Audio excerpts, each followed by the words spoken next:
ધોરણ 6 વિષય ગણિત પ્રકરણ 8 દશાંશ સંખ્યાઓ જેને અંગ્રેજીમાં કહેવાય ડેસિમલ્સ। તો આમાં આપણે દેખવાનું છે દશાંશ સંખ્યામાં જેનો પૂર્ણાંક મોટો તે દશાંશ અપૂર્ણાંક મોટો। હવે આ તમને શીખવાઈશ કયું મોટું છે કયું નાનું છે, બરાબર।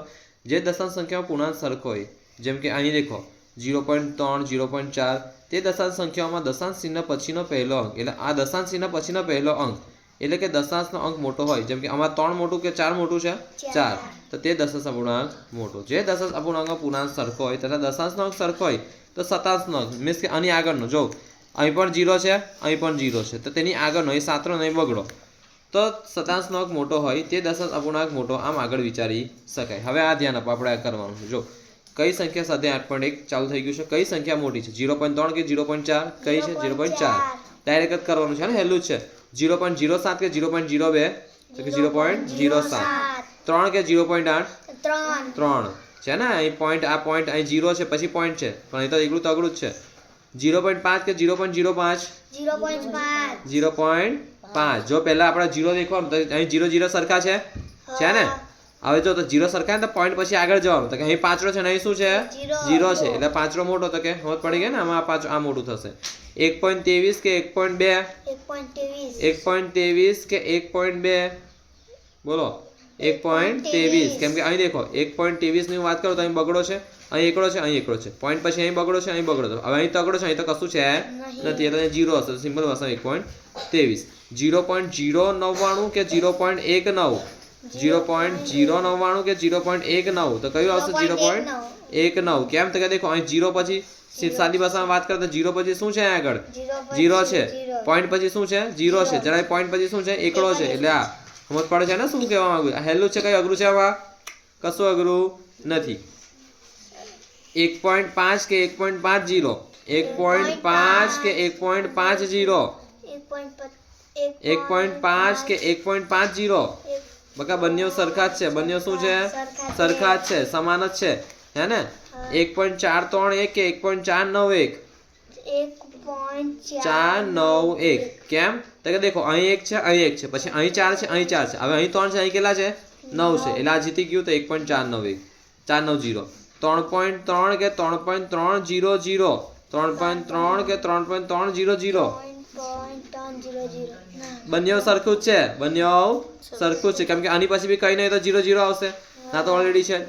5.64 કે 5.603 5.64, કેમ 64, કેમ કે જો 5 અહીં છે 5 અહીં છે 6 અહીં છે 6 અહીં છે, હવે અહીં 4 છે અહીં કેટલા છે 0 એટલે આ જીતી ગયું। આવડશે છે કઈ અઘરું આમાં, આ મોટું છે ગુરુત્તર લઘુત્તર લઘુત્તર ને ગુરુત્તર, બરાબર ને। ઓકે, તો તમે લખવું હોય તો લખો કે આમાં 0.3 કરતા 0.4 મોટી છે અથવા 0.4 કરતા 0.3 નાની છે, એવું લખી શકશો, બરાબર છે। કશું એવું નથી કે તમે આ જે પણ તમારી વસ્તુ મટીરિયલ છે તે પ્રમાણે જાઓ, હું એ કીધું ને તે રીતથી કરજો। ઓકે, સમજ પડી ગઈ, આગળ વધીએ હવે આપણે। ચાલો, દશાંશ સંખ્યાઓના સરવાળો કે બાદબાકી કરતી વખતે આપેલી સંખ્યાઓને દશાંશ ચિહ્નની નીચે દશાંશ ચિહ્ન આવે તેમ ગોઠવી। માટલા નીચે માટલું, હું કહેતો હતો ને પહેલા, પોઈન્ટ નીચે શું આવવું જોઈએ પોઈન્ટ આવવું જોઈએ તેમ ગોઠવે। એ છે કે દશાંશ સંખ્યાનો સરવાળો કે બાદબાકી કરતી વખતે આપેલી સંખ્યાઓને દશાંશ ચિહ્નની નીચે મીન્સ પોઈન્ટની નીચે પોઈન્ટ, દશાંશ ચિહ્નની નીચે દશાંશ ચિહ્ન, પોઈન્ટની નીચે શું આવે પોઈન્ટ આવે, માટલા નીચે માટલું આવે તેમ ગોઠવીને દશાંશ ચિહ્નની જમણી બાજુ અંકો સરખા રાખવા જરૂરી ઉમેરવા, જરૂરી શું ઉમેરવું 0 ઉમેરવા। જો હવે અહીં આગળ વાત કરીએ તો 29.856 છે, અહીં 8.71 છે, તો અહીં આગળ જો અહીં 3 સંખ્યા છે અહીં 2 સંખ્યા, તો હવે અહીં આગળ 1 શું ઉમેરી દો તમે 0, શું ઉમેરી દો 0 છે ને, ઉમેરી દીધું। હવે અહીં આગળ પણ જો અહીં પણ અહીં કશું ખાલી છે તો અહીં પણ 1 0 ઉમેરી દો, તો વસ્તુ તો એક જ છે, તો પછી અહીંનો સરવાળો કરવાનો, સમજ પડે છે। હા, અહીં દેખો 15.67 છે 15.67, અહીં 2.4 છે 2.4 છે, તો અહીં 2 ની આગળ શું મૂક્યું 0, અહીં 4 ની આગળ શું મૂક્યું 0, કેમ તો કે સરખું થવું જોઈએ, અહીં છે જ કે જો દશાંશ ચિહ્નની જમણી બાજુ અંકો સરખા રાખવા જરૂરી 0 ઉમેરવા છે અને સંખ્યા આંકડા સરખા રાખવા। ઓકે, પૈસાને રૂપિયા કરવા પૈસાને 1/100 વડે ગુણો, સેમીના મીટર કરવા 1/100 વડે ગુણો, મીટરના કિલોમીટર કરવા મીટરને 1/1000 વડે ગુણો અને ગ્રામના કિલો 1/1000 વડે ગુણો અને મિલીના લીટર કરવા, આ બધું શીખવાઈશ કે આ બધું આ યાદ નથી રાખવાનું, આનું નોર્મલ તમને સૂત્ર આપી દઈશ, તેની પાસે તમે 1000 જે વસ્તુ કરું તો કરી શકો, આ યાદ ના રાખતા, હું તમને સાદી ભાષામાં કહીશ, એમ યાદ રાખો તો બહુ સરસ છે કે પૈસા રૂપિયા કરો તો પૈસાને કેટલા વડે ગુણો 1/100, જેમ કે જો હું તમને કહીશ 500 પૈસા છે. કેટલા પૈસા છે?